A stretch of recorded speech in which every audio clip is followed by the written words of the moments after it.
Good evening, ladies and gentlemen, friends and family all over the world. I'm Geoffrey Hill, the host of the show, and it is a beautiful moment for me to see you here talking and watching and listening to me today. I have to tell you something. When I was in high school, it was really difficult. There was so much drama, so much stuff to worry about. I can't even imagine how difficult it is on girls when they're in high school. Today, my guest, her name is Morgan Boring. She's a junior in high school. She's a cheerleader. It means she's kind of popular a little bit. People see her. But the pressures that come along with that are extreme. She did something that is almost unthinkable for most people. But she's here today to talk about it in hopes that other people don't do that same thing. I want you to meet Morgan right after this. Zoop!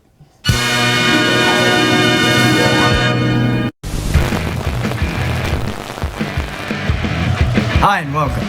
Tonight we have a big pay-per-view event here in Boise, Idaho. With me, champion of the world, he is Vinny the Volcano! All right.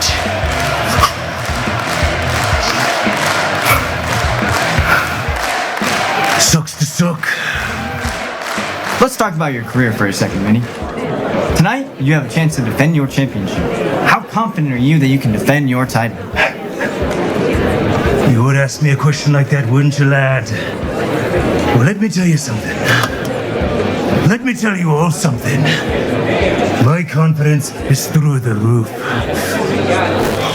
When you ask me questions like this, you break me very first rule. Never trigger the volcano. Why aren't you asking me any questions? Wow. What is your secret? There you go again, lad. You're pushing me past me breaking point. There is no secret. Ever since I subscribed to TVBPN.com, I have been given the powers of a god in anime to get the job done. And grease the lemon. Whatever that means. I am able to create hard, breaking, original content. Live, streaming, successful podcasts that even I, Vinny the Volcano, could raise his belt to raise a cup of mead to. Entertainment at the speed of light.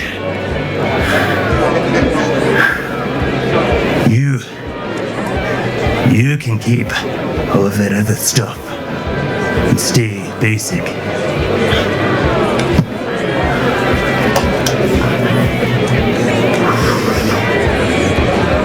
So Vinny, let's talk a little bit about... Whatever. I'm going this. Bathroom 3.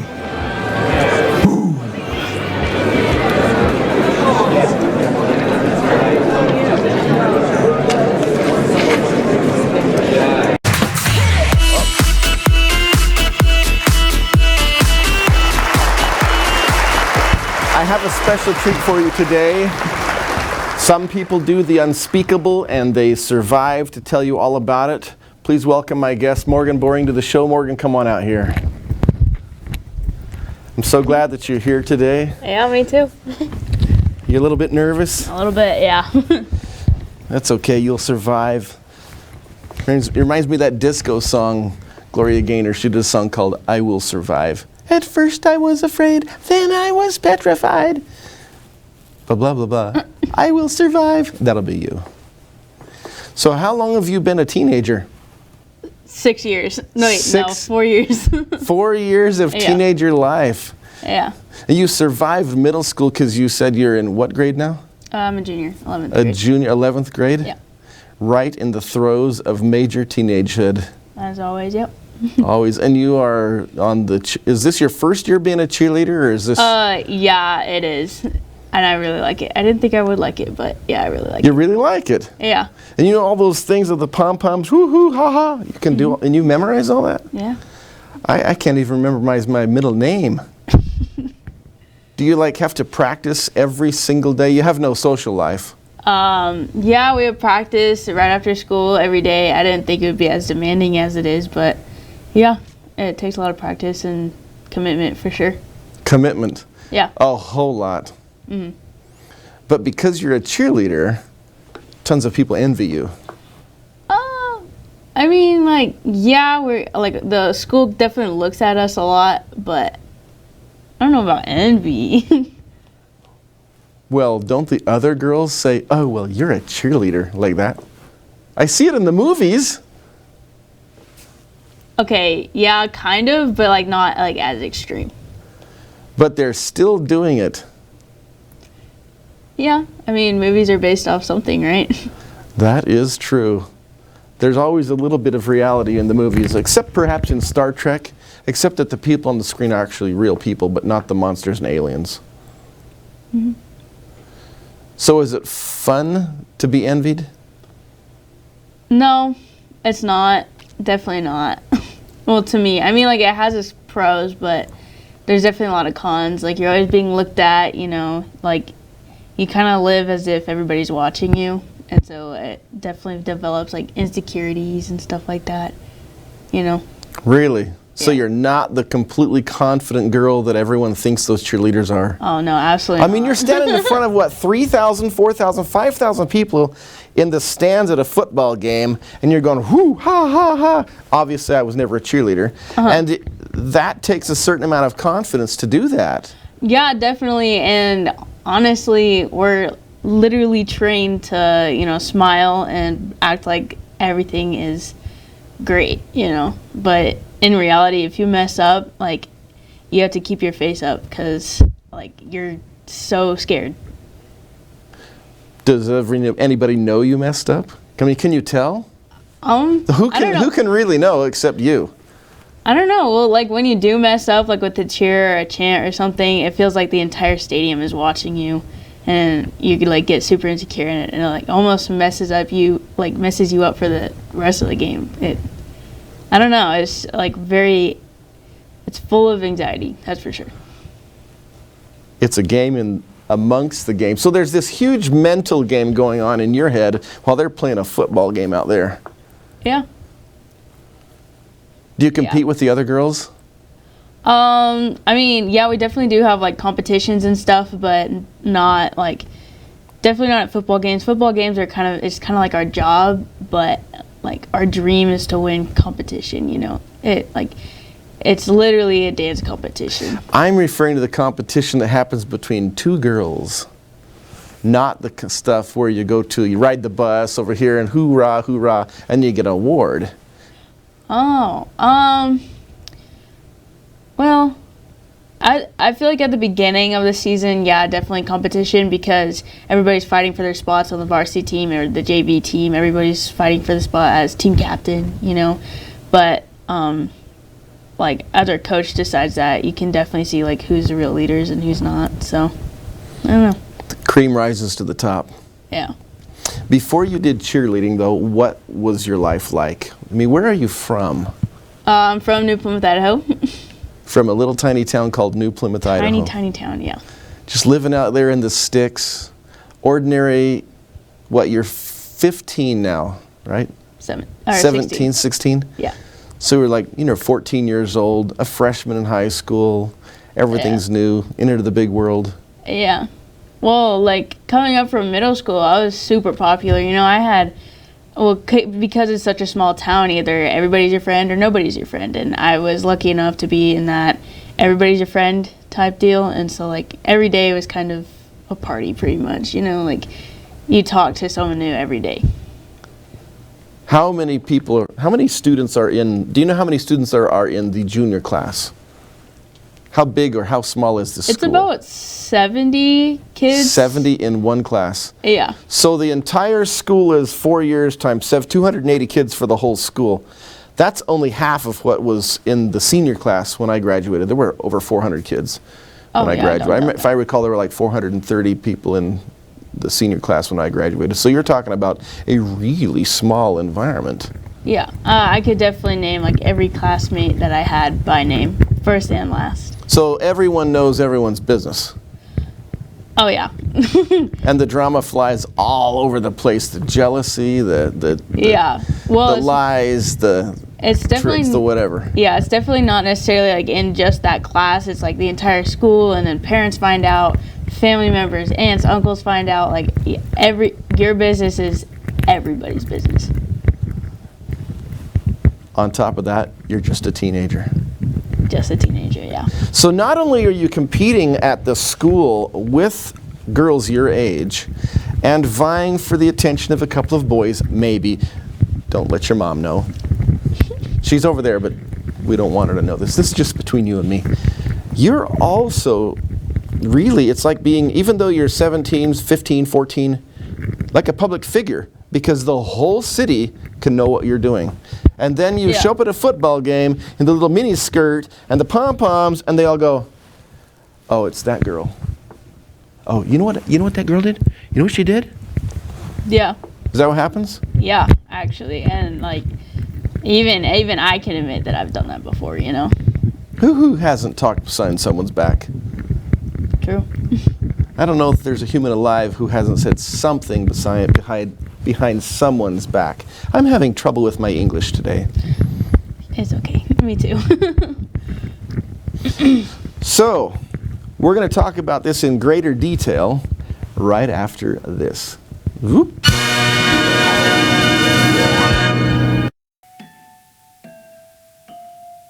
Ah, yes. Come in.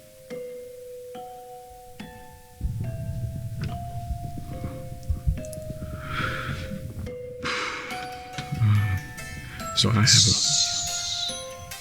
Madamania knows what you want. Madamania knows all. that's great. You want an audience to watch your short films. No, actually, I need... You want to market your successful podcast. No, I actually... You want to live stream video games. Actually, I want to be able to do it all once in front of a live audience. I want to be able to do it all the time. No. You want to be able to do it all at the same time. Uppercut. Okay, I got it. See? Madamania knows the solution.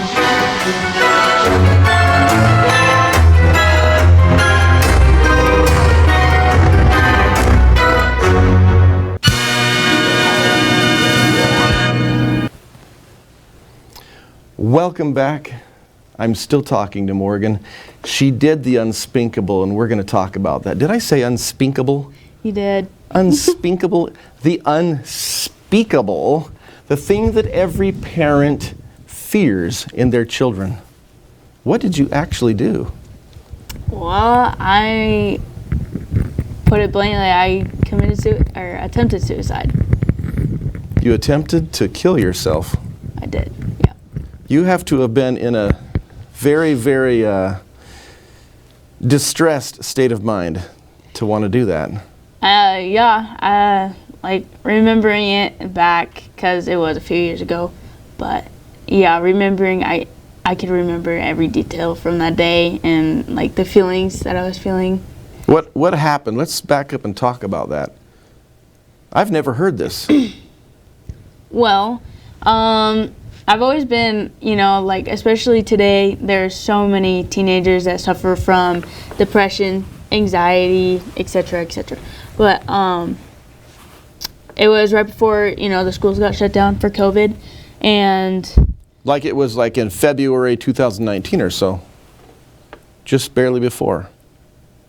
No. 2020. That was 2020, February 2020. Yeah. I can't count. I can't even spell and speak properly today either. So that year, there was an argument between a boy, and, we got into an argument with one of my friends, well... Was this guy your boyfriend? He was not, no, we were just friends at the time. But it was a good relationship where you could actually talk to each other and... Yeah, we were It pretty meant something close. to you. Yeah, it did. But so he liked this girl, and well, I was still friends with him at the time, and he started liking me, and then the other girl got like super jealous and kind of took it as if I stole him from her. Oh my gosh. Here goes the drama. Here goes the drama, big explosion. But yeah, so one thing led to another, and all of a sudden it started off as like the entire friend group kind of knew what happened, but her side of the story. And so it's like the 70 people in your class, they all know. Yeah. Then the next class all knows. Then it goes to whom? Parents, How big did this teachers. go? Well, personally, I don't know. I didn't really look into it, but What would normally happen? Next thing you know, their moms are talking about it, right? oh, yes, definitely. Parents knew about it, teachers knew about it. All because some guy starts liking some other girl, Yeah. you, and next thing you know, all these moms, they know. Yeah. It's And they're at home, chica, chica, chica, chica, chica, chica. I can't believe that, boring girl. I can't believe that. I can't. That's Yeah. what happened. yeah, so everything kind of happened. Everybody, like, with small towns, everybody picks a side, Yeah, there's no neutral ground. Oh, no, absolutely not. I mean, people will say, oh, yeah, I'm being neutral about everything, but definitely That's what they not. say to your face. That's what they say to your face, but in reality, they're like, screw you. I don't like you. But, yeah, so after about 2 months of that, it was about February, March. I could hear like people talking about it, because people aren't very like confidential with their things. They're gonna say something, they're gonna let the whole world know. You could hear people like just passing through the hallway. You could hear a group talking about my name and like referring me to a slut or a whore. And you're neither of those. No. This is a very personal question, but you haven't really known any boys in that manner. So you're definitely not no, definitely one of those kind of girls. Yeah. Yeah. So that's like another thing, because like what you do and what you don't do, and when people try to tell you what you do, it's kind of like painful, because you're like, you don't know me, And they're painting a picture that you've been sleeping around with all the guys because you're a cheerleader. Yeah. Well, I wasn't a cheerleader at the time. Not at the time? Yeah. So they're telling everybody that you're sleeping around with all the guys, and that's completely untrue. But we've seen this in the movies. I mean, this is a very common theme in a lot of movies. Oh, yeah, for sure. It's just, well, because at the time I was, I was 15 years old. And I have kids like calling me back and forth saying that I'm a slut and a whore, and I'm 15 years old. I shouldn't be being called that, For sure. And It really makes you wonder, what are they?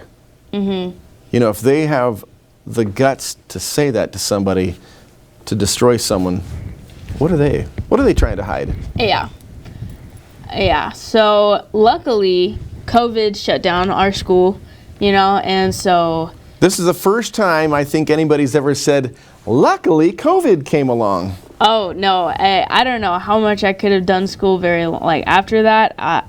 Honestly, it was such a blessing for school to be shut down, for me at least, because I was home. I was like, like everything kind of got a little bit better. Well, I'd gotten in trouble for a few things, and I'll just say it blankly. Like, I did mess up with that kid, and like being in trouble with my parents because my parents expected like so much more from me and stuff like that, and being So the pressure builds now because you also have this expectation at home. Well, with those expectations because I grew up in an LDS household, so it's like totally against our religion and stuff. And with that, being in trouble with parents and then being called a slut and a whore at your house or at the school, you start to believe it. It's bad enough that you have to approach your parents. Yeah. And then the pressure piles on. So with everybody calling me a slut at school, and then at home, you're going to start feeling like a slut, It's just, one thing leads to another, and all of a sudden, like, boom, your entire, like, identity that you thought you had for yourself completely changes, And, like, the pain that comes from that is insane. Like, I can't even describe it. It's like a burning feeling in your chest that you feel like you've kind of failed everybody, I actually don't know. That's why I'm listening to you. Well, so, I'll teach you. That's what I'm here to learn about. So you mean when, in today's world, everyone talks about having premarital sex like it's some sort of normal thing. Teenage sex. Yeah. Like this is some sort of accepted thing. We're just supposed to go, oh yeah, no big deal. But what are you really saying? Well, like as a teenager, you definitely get like caught up in like what other people say about it. Is it cool? Most people, I know a lot of people think it is. I mean, like in reality, it's not. But yeah, it's almost like, especially as like the generations pass on, people get more blindsided by everything. Like from good to wrong. Truth becomes distorted. Yeah. What do you think causes that distortion? Wish I could tell you honestly. Well, you were surrounded by all of this peer pressure continuously. At that time, did that play any part in how things turned out for you? Did you feel pressured to do these things? Well, honestly, now that I think about it, kind of, because, being called those names almost every day, you start to believe it, and, if you're going to be something, you might as well, like, follow through with it, so, yeah, you kind of, it's almost like you get blindsided by the fact that is a definite form of pressure. It's okay, yeah. So you really lower your standard like because everyone around kept saying all this stuff. You didn't really want to lower your standard, I'm assuming. No.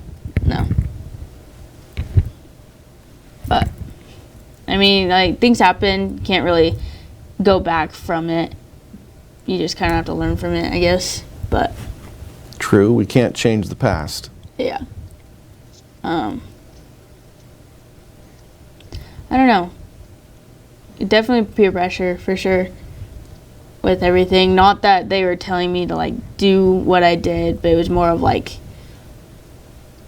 they think that I'm this, and so why would I prove them wrong if I don't care what they think, So you did care what they think?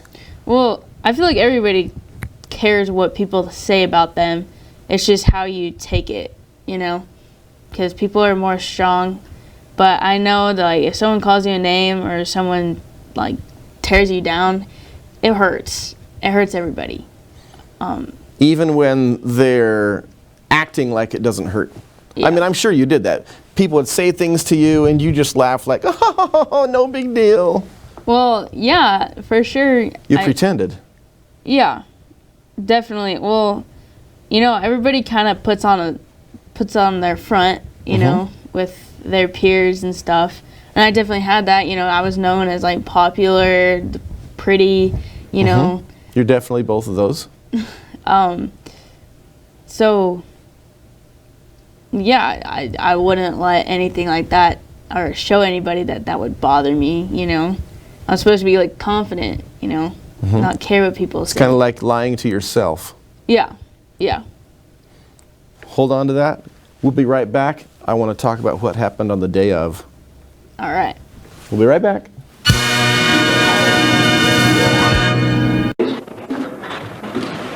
Okay, guys, going for the record.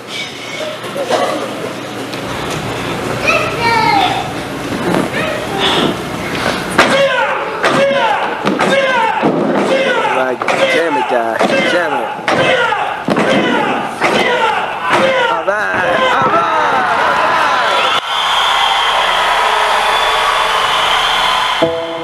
There was a time I had to hate. God came in my life, and I learned that we worship the same God. So, from that forward, there was one part left in my life to eliminate that's a threat to me, was the hate for myself, depression. Well, break the hate is a very simple idea, yet a very complicated one, because within ourselves, we all have something that causes us to not like something. Yeah, but break the hate means that we need to come into this world and we need to help people to not hate each other. One of those big things that Guy and I talked about while we were on our tour here at the facility was bringing everybody together. And so what we try to do is we're going to try to instill positivity and try to build people up.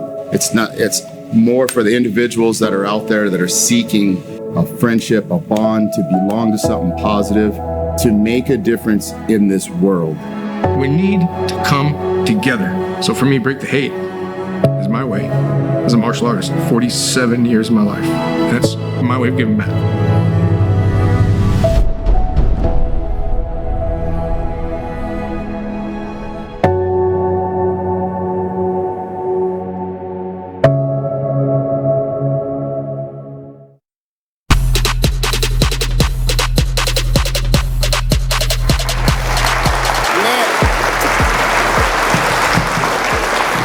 It's a very serious topic that a lot of teenagers face.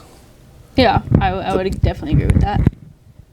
Even myself, at 56 years old, I still sometimes wonder what people think about me.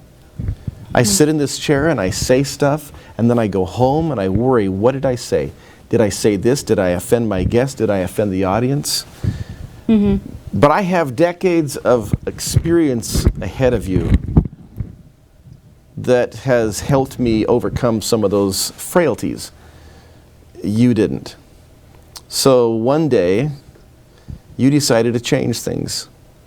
Yeah, well, it definitely wasn't like a decision that you made like over a day, well, I mean, I guess yes, but it definitely took, I know this is so bad to say, but it definitely took like a lot of planning and like plotting it out. Are you serious? Really bad to say. So you knew what you were going to do. Oh yeah. And you said, I'm going to do this. Yeah, and it's definitely like hard to explain, you know, because like when you're in that certain mental state, like everything kind of like solving your problems with that certain solution is like the only way out. Because, you know, depression is a really, really powerful thing. I feel like people definitely brush it off like, oh, depression is normal. But no, it's one of the most lethal illnesses around, you know. But you have parents, didn't you? Did you try to talk to them, or you were... No, I didn't at the time, no. 'Cause why not? So when you're depressed, you feel very isolated, you know. You kind of get this idea in your head that like nobody cares about you. Like honestly, like for me personally, and I know it is for a lot of other people too, when you decide that you want to attempt suicide, it's not because you want out, it's because you feel like you feel like everybody else will be better off without you. So like for me, I wasn't thinking, well, I mean technically I was, but how I was thinking at the time, I wasn't doing it for me, I was doing it for everybody else around me. Like some sort of humanitarian project. Yeah, like it's almost like a so sacrifice. You really believed that the world would be a better place without you? Without Morgan? Boring. Yeah. I did. And, you know, once you convince yourself that that's the case, it's game over, honestly. Because once you've, like, it's almost like you're kind of, like, edging towards a cliff. Once you make that decision, boom, you're falling until you're either dead or you get lots of therapy. So. I'm trying to grasp the idea that as I think about myself, what kind of mental state would I have to be in to believe that the world would be a better place without Geoff Hill?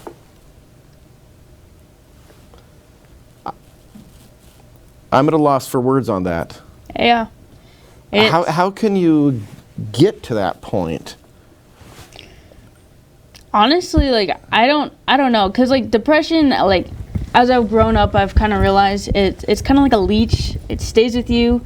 I mean, like, you can take pills and you can talk to people to, like, make sure, to like help it, but it's always stuck with you. You know, you can never. I mean, you can just temporarily solve it, but it's never completely gone. You know, it's just something that you have to deal with. It's a trial that you have to face every single day of your life. You know, and. Do you still deal with this depression? Oh, yeah, every day, you know. And not as severe as it was, of course. But let's hope so. Yeah, definitely. But, you know, there are days where it's just like you feel like a failure. You feel like you failed everybody that's around you. And, you know, it makes you, like, unmotivated, you know. Because, yeah, like, I don't know how else to describe it. You feel so sad, but it's not the sad as what we think, you know. It's not crying sad. It's like numb sad. Just numb. Just numb. Suddenly there's no more feeling. Nothing left. Yeah. You're just so sad that you don't feel. Well, you've lost your humanity.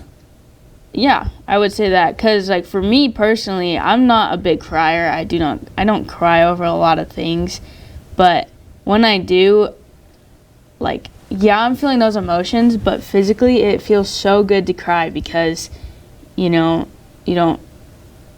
because it's almost like I'm unable to sometimes, you know, so being able to know that you can feel those emotions still is a huge relief, you know.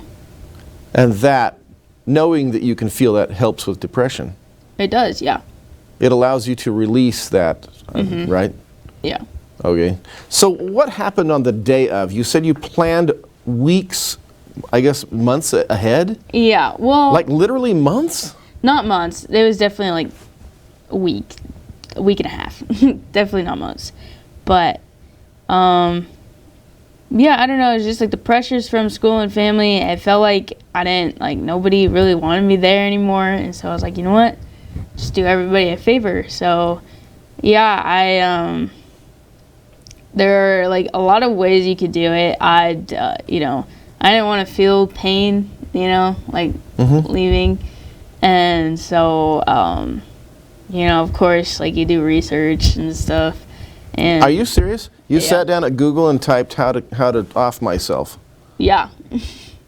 Was that information easy to find? Yeah, it was. Whoa. In retrospect, do you think, now this is somewhat related but not, do you think that the internet should be censored so people can't find that information? Well, it's definitely censored because, like, after you type something like that, it's always like, there's always like the lifeline, suicide lifeline. But if you're in all reality, if you're searching up how to kill yourself, you're not looking for help. You're looking to, you know, end it. Because I feel like when you're looking for help, you kind of like ease your way into it, you know. But yeah, by the time, again, when I say you jump off the cliff, there's no going back. And it didn't seem strange that you're searching for this. No. Again, like, completely numb. I know that's, like, hard to, like, think about. Yeah, I can't comprehend it. That's why I keep asking. Yeah, I'm really struggling to understand the mental state. Yeah. Well, you know, like, talking with a few other people, because, like, after everything happened, you know, people kind of, like, like catch on, they kind of talk to you about it. And, you know, like, they're describing, like, the same things. So I know for a fact, like, I am not the only one that's felt like this. And, you know, you're probably thinking, like, wow, that must be terrible. But there are so many people, like teenagers, little kids, older kids, you know, like, we all feel it. It's definitely it's a human thing that I feel like is definitely brushed off by, like, society and stuff and how it runs. Which ends up making you feel completely alone. Yeah, it really does. You know, because you're kind of expected to, like, for example, when someone asks you, how are you? You say, oh, I'm good. When you could have literally the worst day of your life, you're still going to say, I'm good, you know? Do you know what? I have to share something with you. I'm never going to ask you how you are. Do you know why? Why? Because of that very thing. Hi, how are you? I'm fine, how are you? No one cares. When I want to know something about you, I'm going to actually ask you something about you. I'm not going to, I never choose that, hi, how are you? It's just cliche, it's fake. I'm not the guy who wants to hear the fakeness. I'm sitting here because I wanted to hear the real story from the real person. I want to know that real perspective. I want to know where you were at. Because I had a brother who did some unspeakable things also. And he left this earth in 1984. And I haven't seen him since. And I want to understand the mental state. Yeah.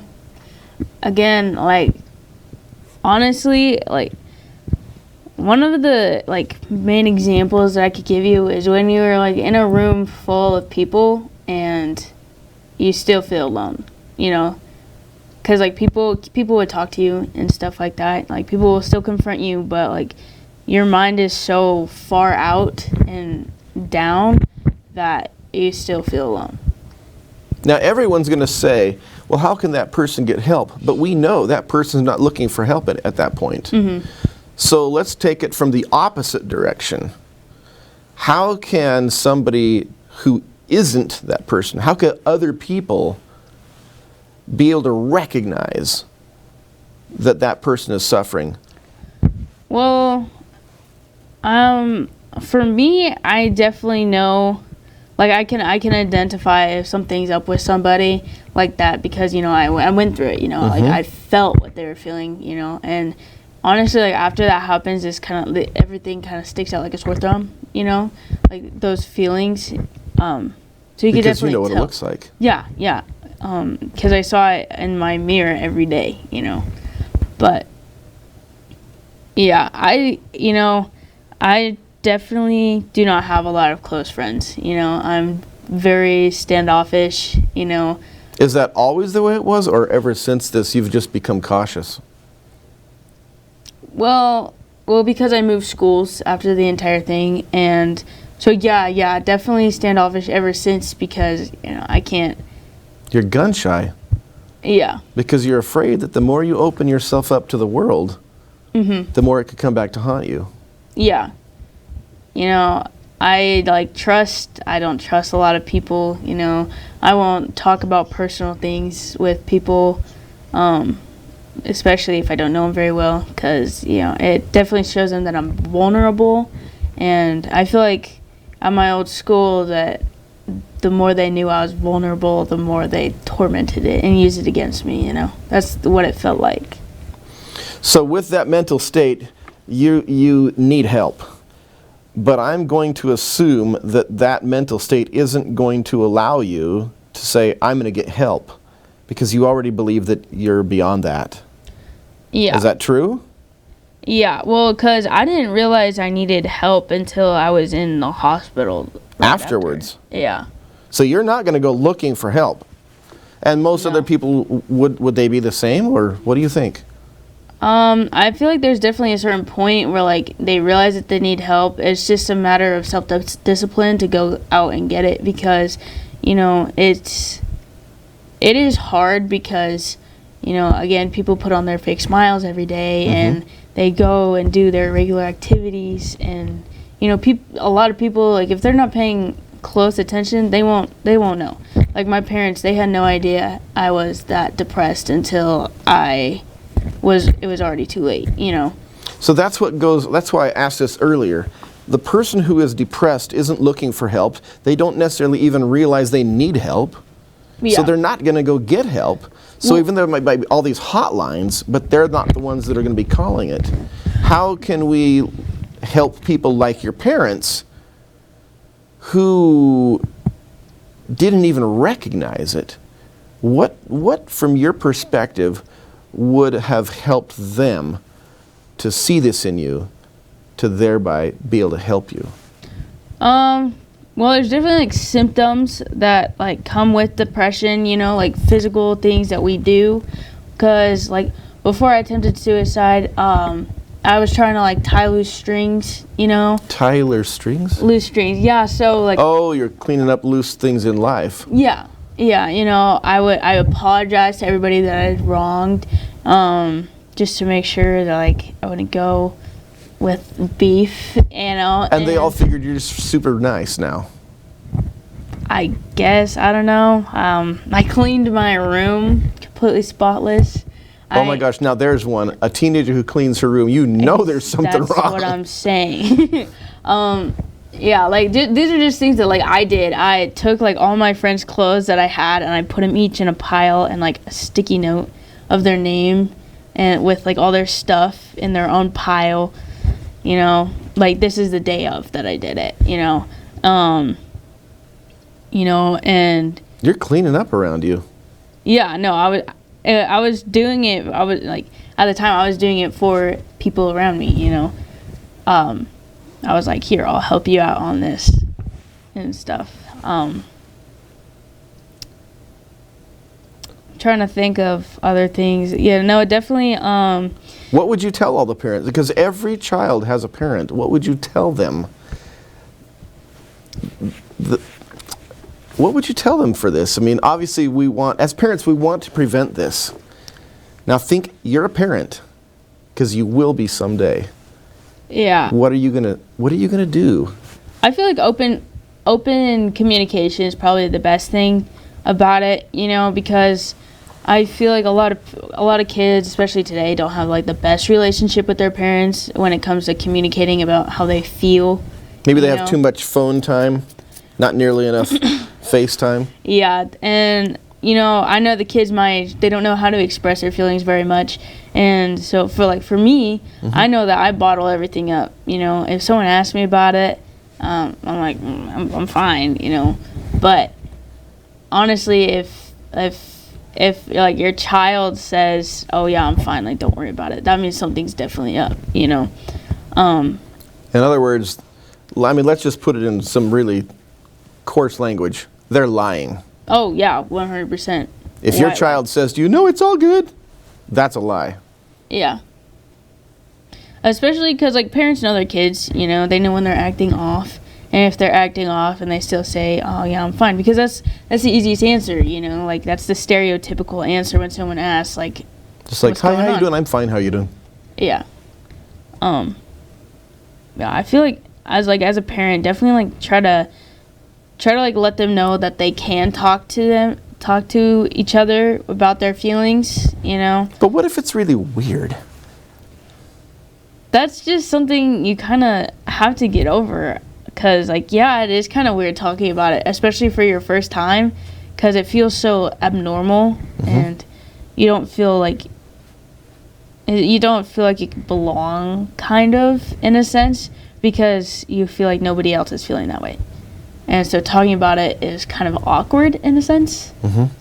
And did you even feel that your parents didn't love you? Yeah. It's like, yeah, you can't. It's like you can't feel any emotion from anybody else that's coming from you. You know. Yeah. And it's super lonely. So then, just give me a really brief 15-second. What did you actually do then? How did you do it?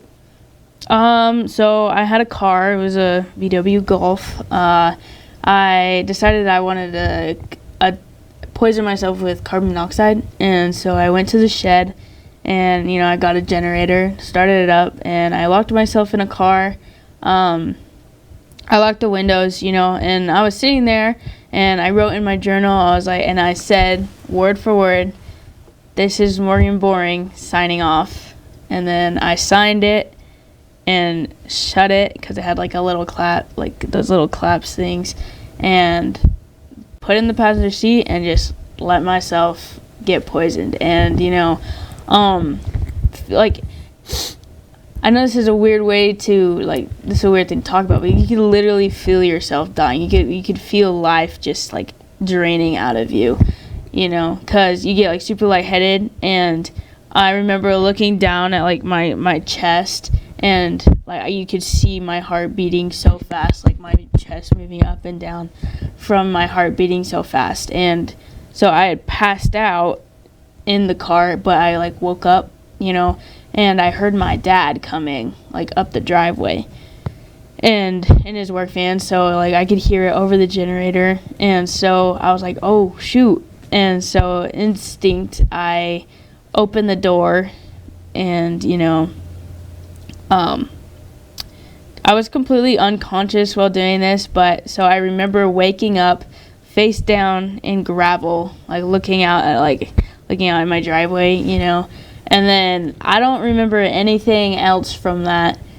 But all of a sudden I could hear my dad and his employee over me, like yelling at me to wake up, and it was so weird. It was so lucid, because like I was in that experience, but not from my perspective. I was like above everybody, like watching the entire thing.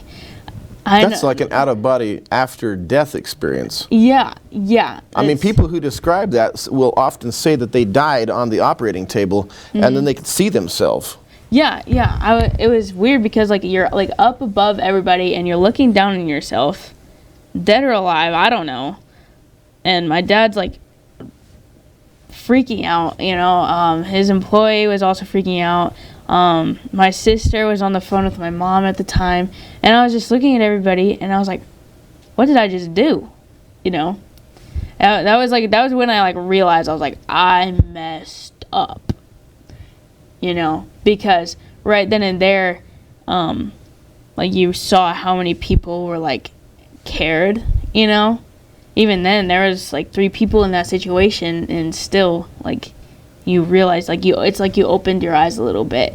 And so I was watching everything happen like from above, and then all of a sudden like everything just kind of like went black, and then I woke up in the ambulance. And I got sent to the hyperbaric I got sent to the emergency room. I was super out of it. They had my oxygen levels tested, and I think the highest of it was 19, like level 19 carbon monoxide. I have 15, 17. I think it was 17. So 19's like death. And like for the oxygen. You're just like 1 point short of complete death.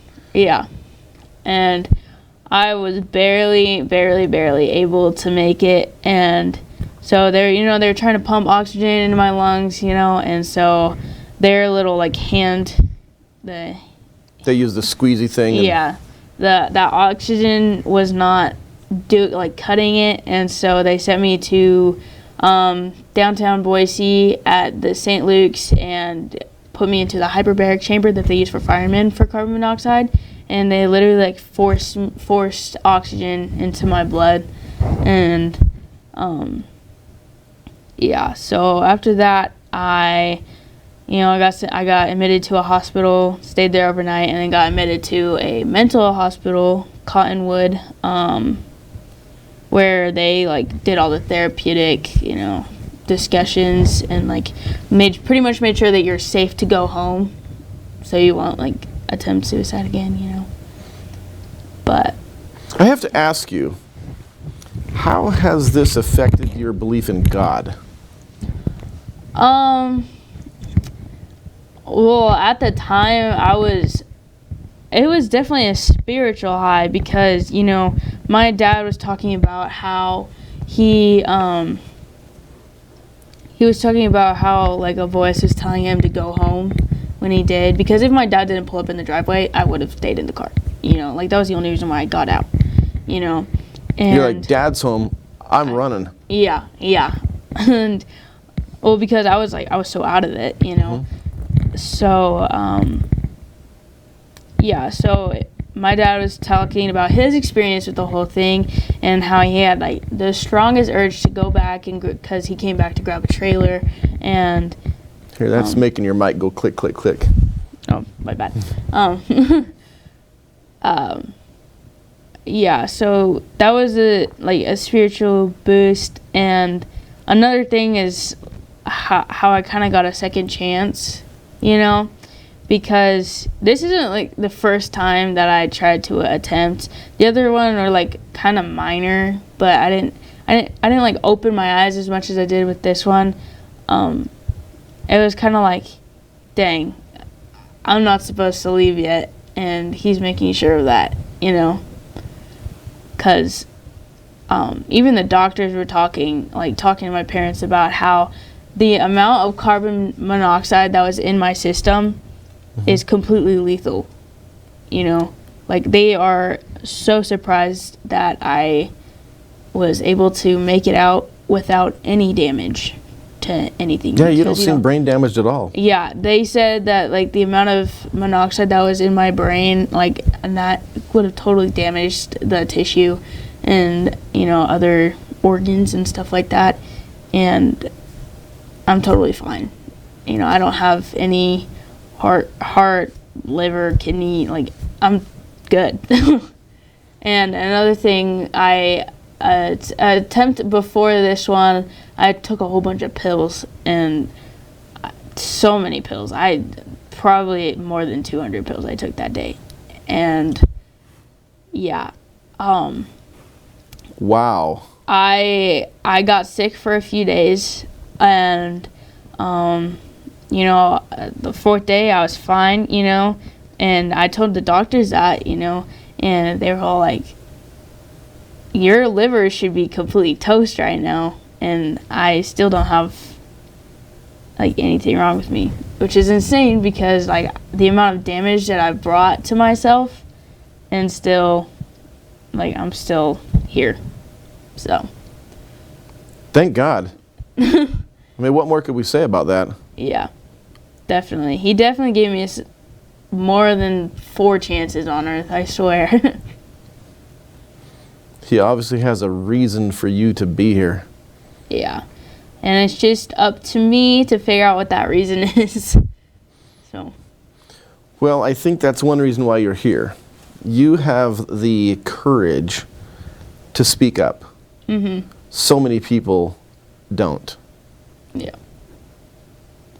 Which is, I mean, like, I know a lot of people feel like it's something to be ashamed about, you know, but that day definitely brought me to who I am, because I'm like more confident and like I understand things, and you know, it's just kind of like it just kind of made me who I am, you know. Mm-hmm. And you know, I shouldn't, you know, put that aside because it's such a serious topic, and you know, I'm not ashamed of it. It's just kind of, it is what it is. We move on, learn from it, and teach others about it. You found out who you are. So, what? You said you're 17. 16. Yeah. I can't remember. You're good. A few years from now, hopefully 5, 6, 7 years from now, you have some kids. Mm-hmm. What are you going to do in that future to hopefully prevent this from happening to any of your children? I definitely communicate with them, you know. I'd ask him, I'll ask them like every day, you know, like, how are you feeling? Like, are you okay? You know. But then they're going to say, I'm fine, Mom.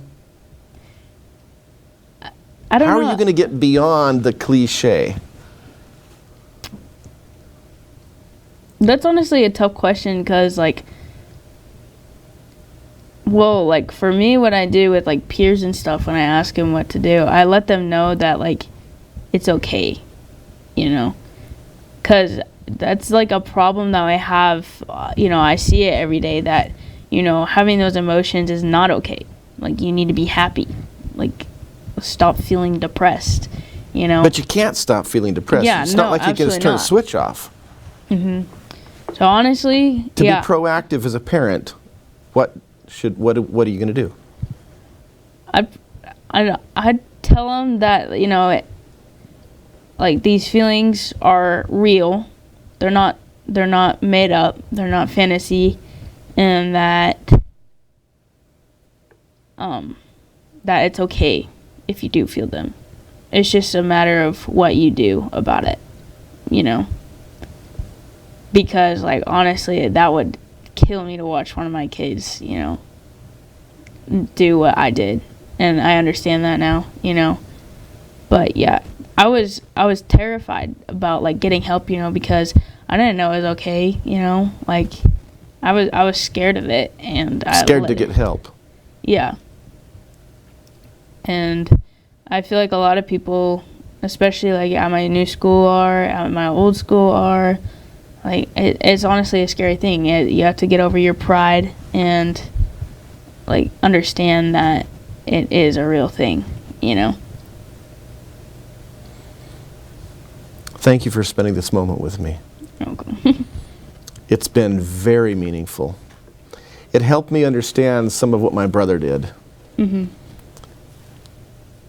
It helps me as a parent, like you said, to know that these feelings are real, that our kids aren't just inventing them like a bunch of teenage crazy kids, that we can't just blow those things off. Mm-hmm. That as a parent, we need to look at not just the words that our kids are saying, but look for a change in patterns. There's a fly. Look for, if you see your kids doing the same thing every single day and then something changes, look for that. Because your teenager, or whatever age they are, they might not be able to articulate the problem, but you will see a difference in behavior. Am I correct? Yeah, definitely. And on that note, take that home, everybody. Love your children.